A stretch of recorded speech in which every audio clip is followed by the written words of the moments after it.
ಕೃತ ಶ್ರೀಶರಾದ ವಾದಿರಾಜರ ಮುಂದೆ ಒಬ್ಬ ಕಣ್ಣಿಲ್ಲದ ಬ್ರಾಹ್ಮಣ ಬಂದು ಕೇಳ್ತಾನೆ, ವಾದಿರಾಜರೇ, ನೀವು ಮಾಡುವ ಅಲಂಕಾರಗಳನ್ನು ನನ್ನ ಕಣ್ಣಿನಿಂದ ನೋಡಬೇಕು ಅನ್ನೋ ಆಸೆಯಾಗಿದೆ. ನಾನು 99 ವರ್ಷದ ಮುದುಕ, ಯಾವ ಶುಗರು BP ಎಲ್ಲ ವಿಷಮ ಸ್ಥಿತಿಯಲ್ಲಿದೆ, ಆದ್ರೂ ನನಗೊಂದು ಕಣ್ಣು ಬೇಕು ಅನ್ನೋ ಆಸೆ ಇದೆ, ಕಣ್ಣು ಕೊಡ್ತೀರಾ?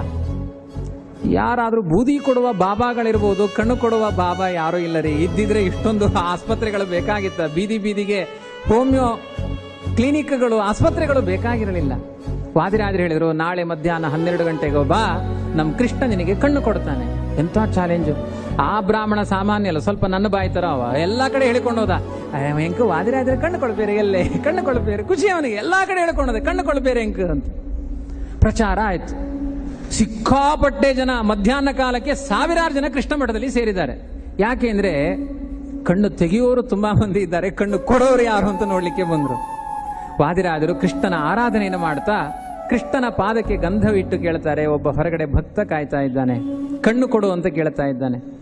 ಯದಿ ದಿಶಸಿ ನಯನ ಪಟುತಾಂ ಭವಚ್ಚರಣ ಸೇವಾಯೇ, ನಿನ್ನ ಪಾದ ಕಮಲವನ ಅನನ್ಯವಾದ ಭಕ್ತಿಯಿಂದ ಆರಾಧನೆ ಮಾಡ್ತಾ ಇರುವ ಭಜಕ ನಾನು ನಿನ್ನ ಪಾದಕ್ಕಿಟ್ಟ ಗಂಧವನ್ನ ಭಕ್ತನಿಗೆ ಕೊಟ್ಟು ಕಣ್ಣಿಗೆ ಮುಟ್ಟಿಸಿಕೊಂಡಾಗ ಅವನ ಕಣ್ಣು ಕಾಣಬೇಕು. ಕೃಷ್ಣ ಜಾಗ್ರತೆ. ದೇವರ ಹತ್ರ ಮಾತನಾಡೋದವರು ವಾದಿರಾಜರು, ಮಾತನಾಡುವ ಕ್ರಮ. ರುಕ್ಮಿಣಿ ಕಲ್ಯಾಣ ಮಾಡಿಸಿದವರಲ್ಲ ವಾದಿರಾಜರು, ತುಂಬಾ ಸಲಿಗೆ ದೇವರೊಟ್ಟಿಗೆ.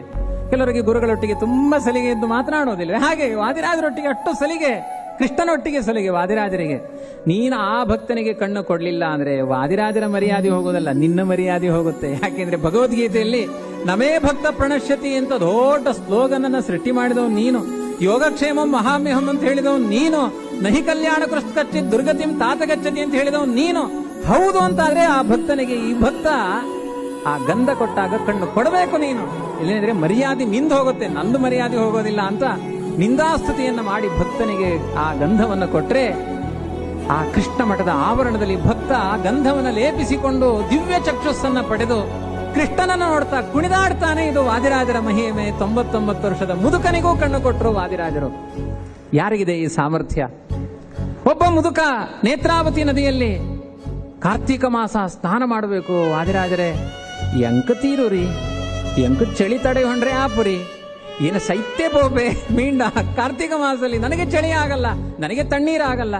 ವಾದಿರಾಜರು, ಬಲ ಇಂಕ ಬಿಸಿ ನೀರದ ಕುಂಡ ಮುಂಡು, ಬಿಸಿ ನೀರಿನ ಕುಂಡ ಇದೆ ಇಲ್ಲಿ, ಬಾ ನೀನು ಇಲ್ಲಿ ಸ್ನಾನಕ್ಕೆ ಬಾ ಅಂತ ಕರೆದರು ವಾದಿರಾಜರು.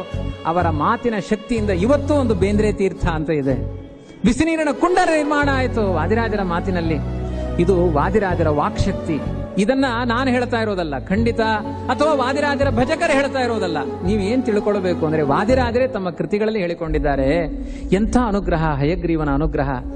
ನಾನು ನನ್ನ ಮೃತ್ತಿಕೆ ಪಾದೋದಕ, ನಾನು ಹೇಳಿದ ಮಾತುಗಳು, ನನ್ನ ಗ್ರಂಥಗಳನ್ನು ಯಾರು ಪಠನೆ ಮಾಡ್ತಾರೋ ಹಯಗ್ರೀವ ಅವರಿಗೆ ಇವತ್ತಿಗೂ ಅದನ್ನ ಸತ್ಯ ಮಾಡ್ತಾನೆ. ನನ್ನ ಪಾದೋದಕದಿಂದ ಭೂತ ಪ್ರೇತ ಪಿಶಾಚಿಗಳ ಸಂಚಾರಗಳೆಲ್ಲ ನಾಶವಾಗುತ್ತೆ. ಇದು ಹಯಗ್ರೀವ ದೇವರ ಮಹಿಮೆಯಿಂದ ಇಂಥ ಅದ್ಭುತವಾದ ಶಕ್ತಿಯನ್ನು ನಾನು ಪಡೆದುಕೊಂಡಿದ್ದೇನೆ. ಆದ್ರಿಂದಲೇ ಮತ್ತೆ ವಾದಿರಾಜರ ಸ್ಲೋಗನ್, ಅಥೋ ಮನುಜ ದುರ್ಬುದ್ಧಿಂ ತ್ಯಜ ಸರ್ವೋತ್ತಮಂ ಭಜ ವೈಕುಂಠಂ ವ್ರಜ.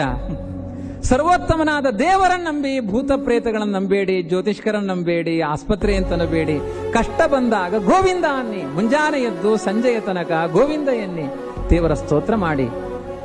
ಇಂಥ ಒಂದು ಅದ್ಭುತವಾದ ನಾಮಸ್ಮರಣೆಯಿಂದ ಜಗತ್ತನ್ನ ಕಟ್ಟುವಂತಹ ವ್ಯವಸ್ಥೆ ಆಗುತ್ತೆ ಅಂತ ಪ್ರತ್ಯಕ್ಷವಾಗಿ ತೋರಿಸಿದ ಮಹಾನುಭಾವರು ವಾದಿರಾಜ ಗುರು ಸಾರ್ವಭೌಮರು.